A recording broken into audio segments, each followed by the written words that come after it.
Hello guys, അപ്പോൾ കുറേ നാളായില്ലേ കണ്ടിട്ട്. സോ ഇന്നൊരു റീക്രിയേറ്റിംഗ് വീഡിയോ ആണ് കേട്ടോ. ഈ അഭിനയത്തിന് ഓസ്കാർ കിട്ടണ്ട എൻ്റെ അഭിനയ സിംഹമേ. ഞാൻ അനശ്വര രാജനായിട്ട് ട്രൈ ചെയ്യണേ. ഫ്ലോപ്പ് എനിക്കറിയാം, തുടങ്ങിയപ്പോഴേ പ്രശ്നങ്ങളാണ്.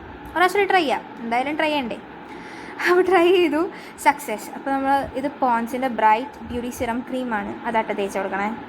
എന്തൊക്കെയോ പാട്ട് പാടിയിട്ട് എന്തൊക്കെയോ കാണിക്കുന്നുണ്ട്. എനിക്ക് തോന്നുന്നു ഞാൻ പാടുന്ന പാട്ട് പത്തവയ്ക്കും പാർവൈക്കാരാതെ തോന്നുന്നു കേട്ടോ. പൊട്ട് പോണില്ല നെറ്റിയിട്ടെന്ന്, അത് വേറെ കാര്യം. ഞാൻ ചിരിച്ചിരിച്ച് ചത്ത ആ സമയത്ത്. ഞാൻ ക്യാമറ ഓഫ് ചെയ്ത് കയറുന്ന ചിരിക്കുകയായിരുന്നു. അതുകൊണ്ട് വീണ്ടും തിരിച്ചു വന്നു. എനിക്ക് തന്നെ എൻ്റെ പ്രകടനം കണ്ടിട്ട് മോന്തയ്ക്കൊരു അടി കൊടുക്കാൻ തോന്നുന്നുണ്ട്. പിന്നെ എന്ത് ചെയ്യാനാ, ഞാൻ തന്നെ പോയില്ലേ. ശരി, ഞാൻ എന്തൊക്കെയല്ലേ പറയണേ. നല്ലോണം ചിരിക്കി മെയില് ബോർഡ് എക്സാമിൻ്റെ റിസൾട്ട് വരും. ബീച്ചിരി പോവാണ്ടിരുന്നാൽ ഭാഗ്യം. Okay, continue. അതൊക്കെ നമുക്ക് മറക്കാം, വിഷമങ്ങളൊക്കെ കടിക്കളാം. എനിവേയ്സ്, അപ്പോൾ ഈ ഡ്രസ്സിനെ പറ്റി പറയാൻ പറഞ്ഞത്, ഇത് അമ്മയുടെ നിന്ന് അടിച്ചു മാറ്റിയതാണ്. അമ്മയ്ക്ക് തന്നെ കൊടുക്കണം, വേറെ ഡ്രസ്സൊന്നും കിട്ടിയില്ല. അപ്പോൾ അഡ്ജസ്റ്റ് ചെയ്തെന്ന് ഇട്ടെന്നേ ഉള്ളൂ. നിങ്ങൾ ഒന്ന് സഹകരിക്കുക. ഇതുവരെ ചോട്ടാഭിമേൽ ചുട്ടിയ പോലെ ഉണ്ടല്ലേ. ഞാൻ നേരത്തെ ലവ് കാണിച്ചത് അമ്മേ ഐ ലവ് യു എന്നാണ്, അല്ലെങ്കിൽ അമ്മയുടെ തന്നെ തെറിയേക്കാനുള്ള എല്ലാ ചാൻസും ഉണ്ട്. ഞാൻ വീണ്ടും സെറ്റാക്കിയിട്ട് ബ്ലഷ് വീണ്ടും അത് തന്നെ എടുത്തിട്ടുണ്ട്. വീണ്ടും ചുമപ്പിക്കാനാണേ ഐ ഷാഡോ അയച്ചിട്ട് കൊടുക്കാൻ പോവാണ്. ഈ ഒരു ഫോട്ടോയിൽ എന്ന് പറഞ്ഞാൽ അനശ്വര രാജൻ കംപ്ലീറ്റ്ലി ഒരു പിങ്കിഷ് ക്യൂട്ടി ലുക്കാണ്. ഭയങ്കര ഗോർജസ് ആയിട്ട് നല്ല രസമാണ്. ഞാൻ പറഞ്ഞില്ലേ, ചുമപ്പിച്ച് വച്ചു ഇത് എനിക്ക് തന്നെ വേണം. അത് കഴിഞ്ഞിട്ട് ഞാൻ ഒരു ലിപ് ബാം, ഇത് ഷ്രില്ലിൻ്റെയാണ് തോന്നുന്നു. ഇത് ഞാൻ കുറേ നേരമായി ഇങ്ങനെ കാണിക്കാൻ ട്രൈ ചെയ്യേണ്ട, പറ്റുണ്ടായില്ല. ഷിൽസ് എന്തോ പ്രൊഫഷണലോ. പിന്നെ കണ്ണെഴുതി കൊടുക്കാൻ പോയി. സത്യം പറഞ്ഞാൽ എന്ത് ചൂടാല്ലേ ഇവിടെ.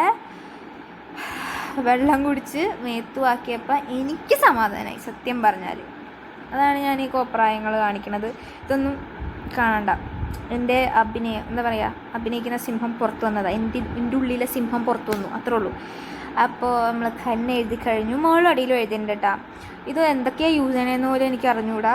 ബ്ലൂ ഹെവൻ്റെ ഐലൈനർ തന്നെ നമ്മൾ മസ്കാരേറ്റഡാണ്, കാരണം പ്രത്യേകിച്ച് നമുക്ക് അതിന് ഉള്ള സാധനങ്ങളൊന്നുമില്ല. അപ്പം ഞാനൊരു ബഡ്ജറ്റ് ഫ്രണ്ട്ലി ആയതുകൊണ്ട് തന്നെ ഐ ലൈക്ക് ടു ഡു. അല്ലാണ്ട് കാശൊന്നും ഇല്ലാത്തതുകൊണ്ടല്ല, പിന്നെ വാങ്ങിക്കാനുള്ള മടി കൊണ്ടുമല്ല. അത് നിങ്ങൾ ഓർക്കണ്ട, ഓക്കെ. സോ നമുക്കിനി അനശ്വര രാജൻ്റെ ഐബ്രോസ് കുറച്ച് തിക്കാം. മീൻസ് ഞാൻ റീക്രിയേറ്റിംഗ് ആണ്, അല്ലാണ്ട് അതേപോലെ ആകുമെന്നൊന്നല്ല പറയണത്. പക്ഷേ എനിക്ക് തിക്ക് ഐബ്രോസ് ഇഷ്ടമാണ്. അപ്പോൾ ഞാൻ തിക്ക് അയച്ച് വരച്ചു കൊടുക്കുകയാണേ. കോളാക്കി വെച്ചിട്ടുണ്ട്. എനിക്ക് തോന്നുന്നു ഞാൻ ദിഗംബരം പോലെയൊക്കെ തോന്നുന്നുണ്ട്. എനിവേയ്സ്, നമ്മളൊരു പൊട്ടും കുത്തി കൊടുത്തു. ഞാൻ എന്തോ വീഡിയോ കിടന്ന് ചിലക്കിനുണ്ട്, കലപിലാന്ന് എന്തൊക്കെയോ പറയുന്നുണ്ട്, കുറേ എക്സ്പ്രഷനും വാരി വിതറുന്നുണ്ട്. ഇതൊക്കെ ഏതെങ്കിലും ഡയറക്ടറുണ്ട് എന്നെ സിനിമയിലെടുത്താൽ മതിയായിരുന്നു എന്ന് ഞാൻ പറയുന്നില്ല. അവർ തുപ്പാണ്ടിരുന്ന ഭാഗ്യം. Anyways, okay. തുപ്പ് മീൻസ് ആട്ടാണ്ടിരുന്ന ഭാഗ്യം. ഓക്കെ. എന്താ ആറ്റിറ്റ്യൂഡ്, എനിക്കെന്നെ സഹിക്കാൻ വയ്യ. പിന്നെ ഇത് ചെയ്തിട്ട് ഞാൻ അനശ്വര രാജനാവും എന്നൊന്നുമല്ല പറയണേ. എൻ്റെ ഒരു സന്തോഷത്തിന് വേണ്ടി മാത്രം ചെയ്യുന്നൊരു ലുക്കാണ്. എനിക്കത് കണ്ടപ്പോൾ ഒരു അട്രാക്ഷൻ ഇല്ലേ, അത് തോന്നിയപ്പം അങ്ങനെ ചെയ്തൊരു ലുക്കാണ്. എങ്ങനെയുണ്ട് ഗൈസ്? Comment below. കമൻറ്റ് ഓണാവോന്ന് എനിക്കറിയത്തില്ല, നോക്കാം. Anyways, this is final. അപ്പുറത്തെ ചേച്ചി നോക്കുന്നുണ്ടോയെന്നൊരു doubt. Anyways, this is the look. നമുക്ക് പിന്നെ നാണോമാനമില്ലാത്തതുണ്ട്. Okay, bye. അടുത്ത വീഡിയോ നിങ്ങൾ എന്താ ചെയ്യേണ്ടതെന്ന് പറഞ്ഞു കഴിഞ്ഞാൽ അടുത്ത ചെയ്യാം. Okay, see U.